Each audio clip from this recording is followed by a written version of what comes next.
Good afternoon. We do like to have these press conferences because we want to make sure that monthly we're getting in front of the camera, in front of the public, to let them know how we're doing, where we're going, and some of our plans moving forward in the future. And also to open it up for any questioning when we complete with the statement that we want to open with. So I want to thank all of you for being here. And I want to give you information that I want to pass on, that I want the public to know, and that I want everybody to be aware of. And also to talk about some things that have been disturbing me, and I want to get out there. On the front of where we are and what we're doing, over the past 28 days, the Montgomery Police Department has responded to 13,525 calls for service. This number reflects not only the volume of the need in our community, but also the unwavering commitment of our officers to serve and protect every resident of this city. Since October 15th, our officers have made 531 arrests. Since November 1st, we have issued more than 1,000 traffic citations. Among those 531 arrests, 59 individuals have been charged in relation to 116 felony cases. Each case closed. These numbers are not just statistics.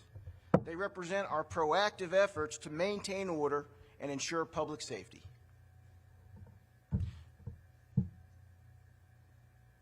They maintain our practice and they show our ability to hold individuals accountable for their actions. Included in those 531 arrests, 6 individuals have been charged in connection with homicides. These are serious crimes that have deeply affected families and neighborhoods across Montgomery. I want to take a moment to acknowledge the victims and their loved ones. We see your pain. We are committed to seeking justice on your and their behalf.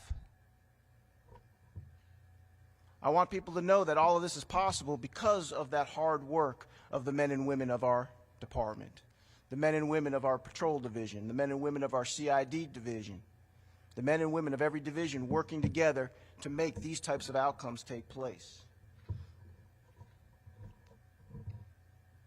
We are never going to stop in our fight to keep people accountable and hold them accountable for their actions, no matter how old the case and no matter where it took place. For murder and attempted murder in the death of Eric Major that had taken place on July 16th in the 2200 block of East 6th Street. Kenyatta Johnson Sr. was charged with murder in the death of Kantaris Couch, which had taken place on August 4th in the 900 block of Charles Street. CID investigators, police officers arrested Curtavious Davis and charged him with capital murder in the death of Tamiko Coleman that had taken place on September 20th in the 4600 block of Virginia Loop Road. And in relation to the October 4th incident, our most recent arrest, Kiamonte Hood, who was charged with capital murder, 9 counts of assault first degree, and 3 counts of assault second degree in connection with that mass shooting that claimed the lives of Jeremiah Morris and Shalonda Williams. In addition to those cases, I'm going to address the 3 most recent homicides that we're working because on Friday, November 21st at approximately 12:06 a.m., our officers responded to the 4600 block of Mobile Highway where they found Kashabe Perkins Jr., age 19, suffering from a life-threatening gunshot wound. He was transported to a local hospital where sadly he passed away. A juvenile male and an adult female were also injured in that incident. Now, we did recover some firearms in it, and we're going to be doing all of our due diligence in solving that case. On Monday, November 17th at 6:20 p.m., officers responded to the 100 block of Cortland Drive, where they discovered Zachary Hooks, age 25, deceased from a gunshot wound. And on Friday, November 14th, at 4:46 p.m., we responded to the 3500 block of Fairground Road, where we found 15-year-old Tyrell Foster fatally wounded, and he died of his injuries. Each one of these homicides, whether we have solved them or whether we are working on them, both myself and my officers take personally. We do not stop. We do not pause. We do not rest until we get the folks responsible and put them in jail and charge them and prosecute them to the fullest extent of the law. I want to make sure that people are aware of that. The tragedies are heartbreaking, and to the families of Kashabe, Zakari, and Tyrell, we grieve with you. We remember, and we will hold those responsible accountable. We have strong leads in those cases, and I am very confident that we are going to solve them. So I want people to be aware just not only where our hearts are, but where our efforts lie. Now, we do have things going forward as well. We're going into the holiday season. And as we do that, folks are going to notice that we are increasing our patrols in and around shopping centers all over the city. We're also organizing dedicated security details for various events that are going to be coming up for the holidays. For example, we're going to be working with Alabama State University Police Department in relation to the Turkey Day Parade. That's going to be happening right downtown in a few days. We're proud to partner with them. In fact, we want to ensure that everybody has a safe and welcoming environment for citizens and visitors to this city. But there's one issue that is really on my mind and I want to bring forward. It's something that I've been talking to a lot of people about, and it's one that I've been getting a lot of feedback from the public about, and it impacts gun violence in a very significant way. It literally affects every law enforcement officer and every citizen in the state of Alabama. Under the current constitutional carry law, individuals are not required to carry legal identification when concealing a weapon. This creates a dangerous loophole. It prevents officers from being able to legally verify who is lawfully carrying a firearm. This loophole prevents officers from being able to fully use the person's forbidden database in a proactive way to hold violators accountable. It puts the public at risk. It puts officers at risk. And it undermines the very foundation of responsible gun ownership. I believe in the right to bear arms. I'm not here to debate that.